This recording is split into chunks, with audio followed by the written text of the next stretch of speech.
Hi, it's Miss Lisa from the St. Paris Public Library. Welcome back to our final night this week of reading just before bed, our chapter book, The Fantastic Secret of Owen, Jester. It's really getting good. They found the owner's manual and they're figuring out how to run the submarine and all that. So we're going to start tonight in chapter 25. On the count of 3, Owen said. His heart pounded in his ears and his hands shook as he placed them against the back of the submarine. 1, 2, 3. Owen and Travis and Stumpy and Viola pushed the submarine into the pond. It glided into the water with barely a splash. Owen and Travis scrambled to grab the rope so the submarine wouldn't float out into the middle. Then they all four stood on the bank of the pond in silence. They had done it. The little red submarine was floating in Graham Pond, bobbing in the water, sending out ripples across the surface. "Let's tie it to the pier," Owen said. He and Travis tied the ropes to the pier, which would be like the dock, while Viola and Stumpy watched. Then Viola whipped the wrinkled, rolled-up operator's manual out of her back pocket and said, "Okay, y'all promised." Owen groaned. Travis rolled his eyes. Stumpy said, "Aw, shoot." "Y'all promised," Viola repeated. What do you think they promised her? The boys had promised Viola that before they tried to take the submarine for a ride in the pond, they would go to the hayloft for a submarine lesson. It's just like Viola would be the teacher that day. She had nagged and nagged and nagged them about how they couldn't just jump in that thing and take off. How they needed to understand how a submarine works, how safety was the most important thing, and how if they didn't agree to have a submarine lesson, she might just have to remove herself from the project and let everyone with a brain, like maybe Erlene, know what was going on. So the boys had agreed. With one last glance over his shoulder at the Water Wonder 4000 floating in Graham Pond, Owen followed the others up the path to the barn. Ahem. Viola cleared her throat, adjusted her glasses, and began to read from the operator's manual. The basic principle of the ambient pressure submersible is the same as a diving bell, she read. It's like taking a giant drinking cup and turning it upside down and pushing it underwater. The air trapped inside stays there as long as you don't tip it too far sideways. The bottom is open to the water, so the internal pressure and external pressure are always equal. She paused and looked at the boys over the top of the manual. "Get it?" she said. Owen looked at Travis. Travis looked at Stumpy. And Stumpy looked at Owen. "That's why there's no hatch for an opening," Viola said. "You have to go under the water and crawl up into it. There will be air trapped inside so you can breathe. So all you have to do is just get out in it and just swim out, right?" Stumpy said. "Right." Viola went on and on with the submarine lesson, pausing every now and then to sniff and sneeze. She explained how the scuba tanks would provide fresh air inside the sub. She explained how the dials and switches on the control panel kept the sub steady. She read to them the information about how there were tanks in the sub that would be flooded with water so the tub could go down. "That's called the ballast," she said. Then she explained how the ballast tanks would be filled with air, pushing the water out so the sub could rise back up to the surface. But the boys just looked at her. Finally, she showed them a picture of the joystick, pointed out how it was used to make the sub go up and down and forward and back. Owen's insides danced with excitement. "Let's go," he hollered, hurrying to the ladder of the hayloft. But before he reached the floor of the barn, someone appeared in the doorway, casting a long, dark shadow over the wheelbarrow and tools and tractor parts. Erlene. "What are y'all doing in here?" she snapped. Owen stepped down off the ladder and looked up at the others in the hayloft. "Nothing," he said. Then they all stood still as statues while Erlene ranted and raved about rotten floorboards and rats and sharp tools and all the other life-threatening dangers in the barn. "Now get on out of here," she said, pointing towards the barn door. "And Owen, Jester," she added, "you need to get in the house and visit your grandfather." Just think how upset she'd be if she knew they were about ready to get into a submarine in the pond. And so I let him go, Owen told his grandfather. Travis and Stumpy got real mad at me, but I didn't even care. His grandfather nodded. Besides, Owen said, that Frog Town idea was dumb. Owen thought his grandfather looked better today. His face wasn't as pale and his eyes weren't as dull. He sat propped up against the pillows, studying Owen's face, while Owen told him about letting Thule go. I bet he's happy as anything now, Owen said. I bet he's swimming all around the pond, eating bugs and playing with other frogs. Owen looked out the window. Dark clouds had begun to roll in. Good, he thought. It was going to rain. Travis, Stumpy, and Viola had promised they wouldn't get to the submarine without him. But Owen still worried that they just might do it anyway. Travis especially could be sneaky like that. But if it rained, they probably wouldn't. They would have to wait until tomorrow, like they had promised. Owen sat by the bed waiting for tomorrow and listening to the sounds in the room.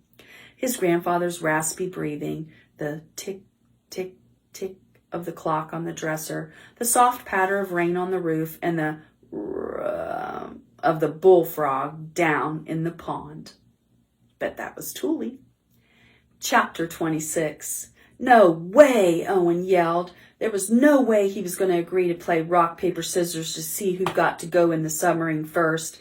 He had been the one who had heard the thud, the crack of the wood, the tumble, tumble, tumble sound. He had been the one who had found the submarine, so he was going to be the first one to drive the Water Wonder 4000. Travis put up a good fight, arguing and cussing and hurling rocks into the pond, but finally he agreed. Then we'll do rock, paper, scissors to see who goes with you, he said. But Owen shook his head. No way, he said again. Travis glared at him. Who made you boss of the world, he said. Yeah, Stumpy said. Who made you boss of the world? Viola sneezed. Owen hesitated. He knew that what he was about to say was risky. He was setting himself up to be teased for the rest of his life. But he took a deep breath and said it. Viola should be the one to go. Travis's mouth dropped open. Stumpy's eyes widened. Viola grinned. Now that he had said it, Owen was ready to throw caution to the wind and just get it all out. Look, he said, she's the one who figured out how to get that sub down here to the pond. Viola blushed. And she's the one who figured out that stuff about ambient pressure and ballast and all, Owen continued. Viola should be the one to go with me. Okay then, Travis said. Let's see Miss Know-It-All get in that water. He whirled around and jabbed a finger at Viola. I hope a water moccasin don't bite you, he said. Viola's face grew instantly pale. She looked at the pond, her red-rimmed, watery eyes wide with worry.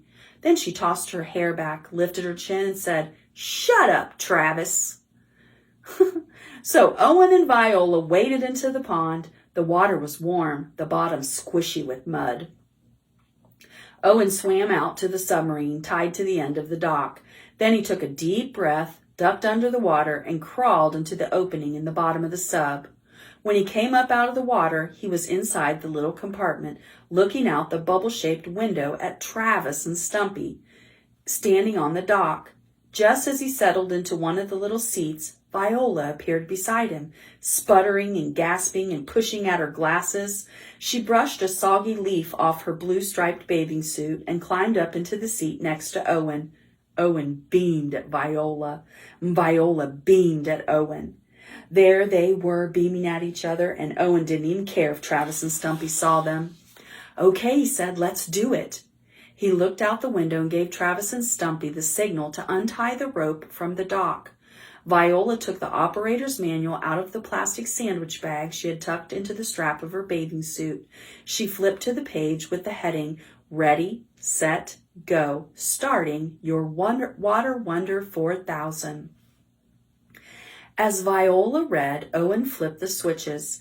Now open the forward and aft flood valves, Viola read. Here goes, Owen said.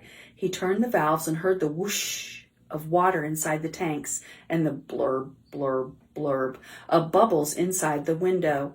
Now push down on the thumb switch on top of the joystick, Viola said. Owen's heart raced and his hands trembled. He counted to 3. 1, 2, 3. The little propellers on the stubby wings began to spin, and the Water Wonder 4000 went down, down, down under the water in Graham Pond. Chapter 27. Owen had to admit that when they first sank below the surface of the pond, his stomach did a major somersault, and he considered for a blip of a millisecond scrambling through the opening in the bottom of the sub and getting the heck out of there. But once that blip of a millisecond passed, his somersaulting stomach settled down, and he was able to take in the magnificent awesomeness of what he was doing. He was riding in a submarine under the water in Graham Pond. Viola pointed to the drawing in the manual to show Owen how the joystick worked to make the submarine go up and down, back and forth, left and right. Okay, he said, here goes. He pushed the joystick forward and the little submarine began to move, slowly, slowly, slowly, away from the dock and out into the middle of the pond. All Owen could see out of the window was the murky water, but gradually his eyes began to adjust and he could see more clearly. He saw little silver minnows darting through the water. He saw turtles, the same shiny black turtles that he used to see sunning on logs on hot afternoons. He saw a rotten tree stump and a rusty soda can, a fishing lure, an old shoe, a broken bottle, and then he saw a frog. Who do you think it is? A bullfrog, a big green bullfrog, but it wasn't Thule. He knew it wasn't Thule because it didn't have the heart-shaped red spot between its eyes. Owen had been so absorbed in the magnificent awesomeness of the submarine ride that he had forgotten all about Viola sitting next to him until she said, "Let's look for that frog of yours." Of course. That's what they would do. They would ride around Graham Pond and look for Thule, so that's what they did. At first, Owen wasn't very good at maneuvering the Water Wonder 4000 around the pond, but before long, he got the hang of it. He was able to move the little submarine forward and back. He could turn it right and turn it left. So he and Viola looked for frogs. There's one. There's another one. But none of them were Thule until, "There he is!" Owen shouted. Sure enough, swimming along outside the bubble-shaped window was the biggest, greenest, slimiest, most beautiful bullfrog ever to have been seen in Carter, Georgia, with a heart-shaped red spot between its bulging yellow eyes. Owen guided the submarine along beside Thule. He put his hand on the window. Thule stopped swimming and bumped his nose against the glass. Owen looked right into the bulging froggy eyes, and he knew that frog was happy. "We better get back," Viola said. They had read in the operator's manual that the air supply of the Water Wonder 4000 was only good for about 2 hours. The air supply gauge on the control panel was almost at the halfway mark. They had better head back so Travis and Stumpy could have a turn. Owen had some trouble maneuvering the submarine close to the dock without crashing into it, but eventually he got close enough. Using the joystick, Owen brought the submarine up towards the surface of the water. "Turn on the forward and aft blow valves," Viola read from the manual. Owen turned the valves. There was a hissing sound as air filled the tanks, forcing the water out. The little submarine began to rise slowly up out of the pond. They had done it. They had taken the Water Wonder 4000 for a ride in Graham Pond. But then Owen looked out the front window and felt a blanket of doom settle over him. There on the dock was a cluster of frantic-looking grown-ups, waving and yelling and gesturing, with Travis and Stumpy standing droopy-faced and slumped-shouldered beside them. Oh, I think they got caught. Chapter 28. Owen's father had been furious. His mother had been livid. Erlene had been outraged. And the 3 men from the railroad company had been all of those things, but mostly relieved to see the Water Wonder 4000 safe and sound and floating in the pond. They had been looking for it for a long time. When they had finally found the splintered wooden crate beside the train tracks and seen the trees and bushes cleared all the way to the pond, they had put 2 and 2 together. Now Owen was sitting in his bedroom where he was going to have to stay for a whole week. He hadn't been allowed to go down to the pond to watch the flatbed tow truck pull the Water Wonder 4000 out of the pond and drive up the sides of the track to take the submarine away. Travis and Stumpy and Viola hadn't been allowed to go either. He hadn't been allowed to go down to the dock when his father had dismantled the perfect frog cage and tossed it into the junk heap behind the shed. Travis and Stumpy and Viola hadn't been allowed to go either. Owen stared glumly out of his bedroom window and watched Pete and Leroy romping in the yard below. He let out a big, heavy sigh. The telephone rang. Erlene marched down the hallway, her heavy shoes making a clomp, clomp noise on the wooden floor that echoed up the stairs. Owen tiptoed to his bedroom door to listen. Erlene answered the phone. Hello? Pause. Owen, Jester? Owen opened the door a crack and stood still and quiet. Who is this? Erlene snapped. Pause. Well, yeah, just a minute. Erlene clomped up the stairs, and Owen scurried over to his bed, pretending to read his Bible of book stories. Erlene pushed the bedroom door open and thrust the phone towards Owen. Some man's on the phone for you. Owen set the book aside. Who? Erlene's mouth was set in the harsh way of hers. Some man from that submarine company? Water Wonder Technologies? Owen's heart raced. As if he hadn't gotten into enough trouble already, now the submarine guy was probably mad as all get out. He was probably going to yell at Owen. Maybe he was going to call the police. Maybe he was already called the police. Maybe Owen was going to have to go to jail. Owen didn't feel too good. Erlene shook the phone at him. Owen's hand trembled a little as he reached to it. Hello? His voice came out kind of wobbly. Owen listened, and then his heavy-hearted listening and his worried stomach settled. This man wasn't mad. This man wanted to shake his hand. This man thought it was wonderful that Owen and Viola had managed to take the Water Wonder 4000 down under the water in Grand Pond and drive around and look at frogs and turtles and come back up to the surface and right on over to the dock where all those angry folks had been waiting for them. This man wanted to come to Owen's house and meet him and Viola and even Travis and Stumpy. After Owen hung up, he raced past grumpy old Erlene and ran downstairs to tell his parents. He's the owner of Water Wonder Technologies, Owen said, beaming at his father. He's coming all the way from Canada to meet me. Owen grinned at his mother. Can I go tell Viola? Owen hopped from one foot to the other. Please, please, please. He could feel Erlene's disapproving glare behind him. His father chuckled and flapped his hands. Aw, go on, he said. Come right back. Owen was out the door before Erlene could blink. Chapter 29. Owen and Travis and Stumpy and Viola sat on Owen's front porch and stared up the road. Waiting, waiting, waiting. Owen had been allowed out of the house for one day and one day only. But what a day it was going to be. That man from Water Wonder Technologies would be arriving any minute. His name was Ron. He was bringing a reporter from the Macon Telegraph to interview them. They were going to tell the reporter how Owen had found the submarine, how he'd cleared the way to the pond. They were going to explain how they had used water pipes the way the Egyptians had used the logs to move the stones when they built the pyramids. And Owen would be sure to tell the reporter that they had taken the water pipes back to Sycamore Road. But he would probably leave out the part about how much his father had hollered at him about those pipes.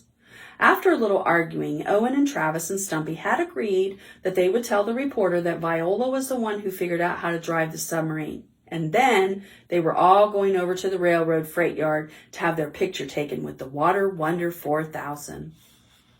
Owen raced up the stairs, waving the newspaper. He burst into his grandfather's room and hurried over to the bed. Look! He held the paper in front of his grandfather's face and jabbed a finger at the photograph. There he was.